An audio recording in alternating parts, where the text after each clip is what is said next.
Kanpur cooperative estate सभागार में chairman विजय कपूर की अध्यक्षता में आयोजित प्रेस कॉन्फ्रेंस में उद्यमियों ने उद्योगों पर मंडरा रहे संकट पर चिंता जताई।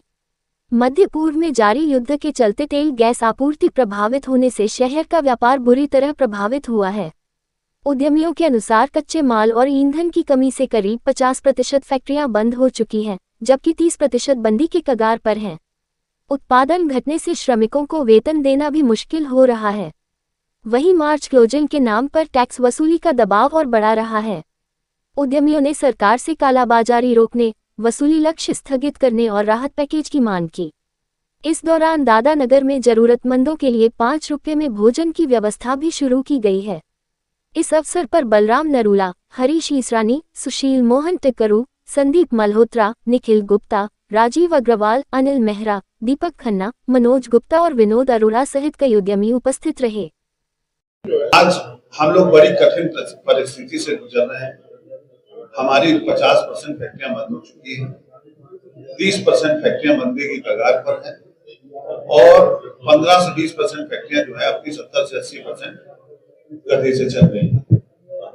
हमारा सरकार से अनुरोध है कि सब तरह की वसूली जब तक इस युद्ध की जो आदि चल रही है तब तक ये रोक दी जाए सारी वसूलियां, और ये जो मार्च के टारगेट हैं ये सारे खत्म कर दिए जाए।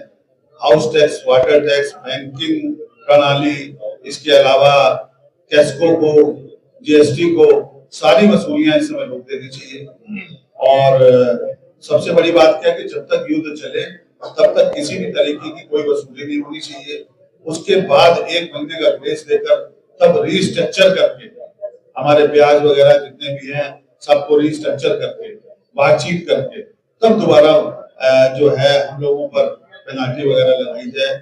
मेरा ये निवेदन है कि अगर हम लोग 70 साल से आपका टैक्स दे रहे हैं, हर चीज को नियमानुसार आपका हाउस टैक्स दे रहे हैं, वाटर टैक्स दे रहे हैं, बिजली का बिल दे रहे हैं, जीएसटी दे रहे हैं, बैंकों के ब्याज दे रहे हैं, तो क्या इतनी बड़ी त्रासदी में हम लोगों को छूट नहीं दी जा सकती है क्या?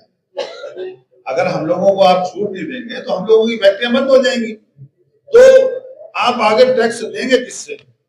अगर एसएमई सेक्टर बंद हो जाएगा तो देश के 70% लोगों का नुकसान होगा।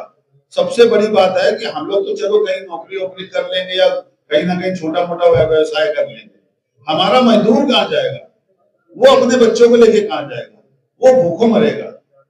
तो मेरा अनुरोध है कि हमारे मजदूरों को, कामगारों को देखते हुए, हमारे उद्यमियों को देखते हुए, छोटे हमारे व्यापारियों को देखते हुए सबसे इस समय राहत का कोई ना कोई पैकेज दें और सारी वसूलियां स्थगित करा दें जब तक युद्ध चल रहा है, और उसके बाद रीस्ट्रक्चर कर दोबारा चालू कराई जाए। ये मैं अनुरोध करता हूँ सरकार से, वित्त मंत्री जी से और अपने मुख्यमंत्री जी से। जो भी कालाबाजारी करे उस पर सख्त एक्शन होना चाहिए। और उसको पहले आपको याद होगा कि वो 3/5 में जब बंद हो जाते थे लोग, वैसी एक कोई धारा होनी चाहिए जिसकी जमानत नहीं होनी चाहिए। अनुरोध है कि इस समय क्या वैसे भी विदेशी मुद्रा बचाने के लिए 12वीं तक के बच्चों को साइकिल आवश्यक कर देनी चाहिए, जरूरी कर देनी चाहिए, और उस पर साइकिल पर 50% सब्सिडी भी देनी चाहिए।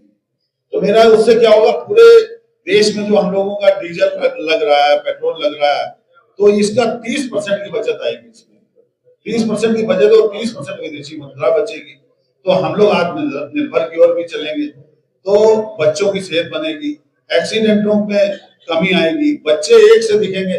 जब स्कूल के सारे बच्चे, अगर स्कूल में 1200 बच्चे पढ़ते हैं, 1200 बच्चे साइकिल से आएंगे, कोई कार से नहीं आएगा, कोई स्कूटर से नहीं आएगा, कोई मोटरसाइकिल से नहीं आएगा, तो सारे बच्चे एक से दिखेंगे, समानता दिखेगी, देश का विकास होगा।